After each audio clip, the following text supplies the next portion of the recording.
turn to an environmentalist now. His name is Vimlendu Jha, founder of Jha. He joins us this morning. Good morning. Thank you so much for being here. Oh, how lovely. There is a mud house behind you. You're clearly doing your bit to ensure that heat wave is controlled, at least in your environment. But you know, Mr. Jha, the fundamental question that I have every time heat wave comes in and every time we come to this part of the year is that so much of importance is paid on, okay, drink water, ensure you are safe, etc. But no fundamental solutions on how cities can do better. No fundamental solutions on what is it that the cities are not making for. How is it that our metros, if you could give me to start with 3 things that the metros are not doing and should be doing to avoid these intense extreme summer. See, intense heat wave cannot be fought by drinking more water or staying indoor. As you know, we need to understand that heat waves are not just events. These are phenomena, and these are phenomena, a lot of times it's attributed to so-called global warming, and we try to attribute and blame global climate change as the reason for local heat wave conditions. But reality is the reason why certain pockets in certain urban areas, more to say, have these heat wave conditions are because of local conditions. And therefore, and you know, the problem is that we wake up to heat wave situation every year after year, because we only treat this as an event and not as a phenomena. Because, you know, it's been recurring, it's been happening every year, and we think that, oh, well, this year we've crossed a particular threshold, or in April we are 5 degrees more than what perhaps the normal trend should be. So the problem is in our understanding of the crisis. We look at one climate event as an isolated climate event. We still, as a policy, as a country, as a society, as a government, only looking at this year's 2025 heat wave as if there's not going to be any heat wave in 2026. Yeah. And therefore, if we are actually looking at how do we save ourselves, we can perhaps, the rich can, you know, work from home and perhaps put 20 ACs in their living room. But reality is that the masses will have to deal with this, and it has implications on public health, on public earning, and mostly the crowd, people who actually work in the open, who do not have access to energy and cooling and perhaps also access to good health infrastructure that comes with heat wave. Right. So last year we saw many people actually getting admitted. There's mortality and morbidity associated with this. But in the name of heat action plan, we only have cut, copy, paste heat action plan for various towns. You know, it cannot. We cannot have one heat action plan for the entire country, because we have different geographies, different climates, and different ways, ideally, to deal with heat wave conditions. Can we ask you, Vimlendu, to put together a heat plan, action plan of your own, almost, for us right now, for a city like Delhi? Yeah. And in that sense, point out the loopholes in previous action plans. So we will have to look at short term and then intermediary, which is mid-term, medium-term strategies, and then long-term. Of course, if you look at short term, which perhaps the band-aid that we can use right now, because there's only that much that you can do in the month of April when the heat wave is already begun. You can't bring in systemic changes in a day or two or a week or a month in that sense. And that's only caution, precaution, some sort of an infrastructure emergency infrastructure that we need to build in public spaces, also in our hospitals and other things. So right now, this year, perhaps we will have to look at when people are going to face with heat wave conditions, and mostly the poorest of the poor, what is the public health infrastructure that we build? So maybe perhaps, create shades, create water vending machines, look at some sort of a, off day and compensation, monetary compensation for daily wage workers who should not be forced to work at 48 degrees and 50 degrees. And also in the hospitals, there needs to be special ICUs and wards for heat wave that perhaps we try to do some bit of that, last year as well. In long term, we need to understand how are we urbanizing? How are cities like Delhi urbanizing? Do we need more and more roads and broader roads that we keep celebrating, or we actually need more and more green cover? The entire heat island that we are actually creating and celebrating that, unfortunately, the kind of urbanization, the fanciness of our of our broad roads. You and I can reach Dehradun in perhaps 3 hours and don't realize that we've actually sacrificed lakhs and lakhs of trees to really become faster. But becoming faster and staying stupid is something that cannot really work when we look at medium-term and long-term heat wave situations. And that's exactly, we need to understand that infrastructure is not just cement. Infrastructure is also nature, is also climate-friendly and sustainable infrastructure and the pathway to development and growth that we need to actually adapt as a government. Mr. Jha, all very relevant points that you're bringing up. But my question is a little more fundamental here. Are we to understand that Indian metro cities are fundamentally flawed in the way they are designed to tackle with extreme climate conditions? Are we looking at that?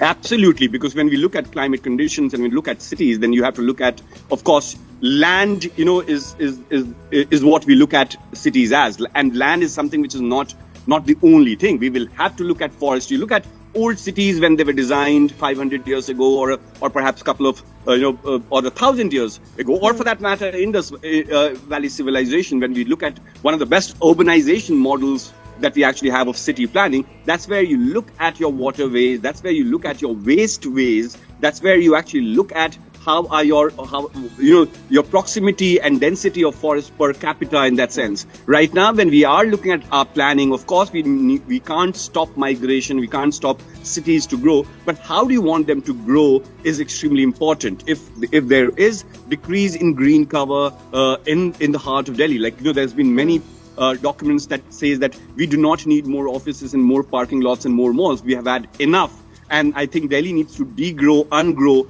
or slow grow, as an example. And if we really want yet another stadium and yet another mall, perhaps it should be the smaller towns and other areas. So by design, the way we are looking at faster mobility and infrastructure and energy sufficiency has become a way of life, almost like a standard of living, but we don't realize that energy sufficiency or overconsumption of energy and over access to private mobility, all of that actually has a long-term impact, and by design we are to be doomed. Can I ask you, this is an entire issue that can sometimes leave the individual feeling helpless, because we say that this isn't an individual issue. Climate change is not something individuals can do very much about. It's a collective issue. But if anyone is watching this today feeling a little hopeless, what would you say to them in terms of individual action? Is there things that we can demand of? See, usually I don't write prescriptions for private solution for public problems, right? As in, why should there be a private solution to a public problem? As in, you and I perhaps can afford to have a private solution, and therefore it will be unfair to really limit this discussion into what you and I could do. Indeed, each one of us will have to look at our own individual footprint, and more so the middle class and upper middle class and the higher classes. We will have to really look at what's my personal footprint and what do I need to do in my private life that can perhaps cumulatively have a bigger impact in overall climate footprint. Indeed, there's caution, there's care, there's your individual responsibility and citizenship, all of those things that we can do, but there's very little that this earth doesn't have a remote control. You can't really reduce the temperature. You and I, it is doing what it's doing. You and I can reduce the temperature or moderate the temperature of our private room, but not of our public spaces, our playgrounds, our forests, our planet. And therefore, we will have to aggressively beat the climate change danger and the risk that we all are running, and we'll have to look at individual solutions indeed, but individual solutions together to combat this public challenge called local climate change. Yeah. Mr. Jha, we wish we had more time to sort of ask you more questions, everything. Okay, I'm told we do have time. So can I ask you this? You said we're headed towards doomsday. Are you saying, is it too late already for cities like Delhi, for cities like Mumbai, for our urban centers, or do you think it can still be tackled? I'm saying this because we are in a city which is the capital of the country, terrible air during the winter, terrible heat during the summer. We seems to be heading towards, I don't know, should we call it doomsday in your language, in all of the seasons. Is there still something that can be done? It can be. There is a solution, but solution will not appear on its own naturally, right? As in at the end of the day, you and I, all of us work really, really hard to bring in the AQI to 900 levels. It doesn't happen on its own. We all pollute. If Yamuna's water is E class, which means it's not even fit for animal bathing, it's because you and I really work hard to bring Yamuna to that pathetic state. So every indicator of environment that we're talking about, the local environment, be it our forest cover, be it our air quality, be it our mountains of garbage that we have created, all of that cumulatively creates a system which is counterproductive to overall public health. Because we need to understand that the reason why we need to have conversations about environment is not just for our romance of a great documentary that it can put forth. It is because it has linkages with public health. And when we talk about public health, we're not talking about a Medanta public health. We're talking about the government hospital infrastructure. We're talking about daily wage workers, access to medical care, and their ability to perform and their work. When we talk about morbidity is a very, very big thing. But in India, we don't discuss morbidity as much. We don't even discuss mortality for that matter.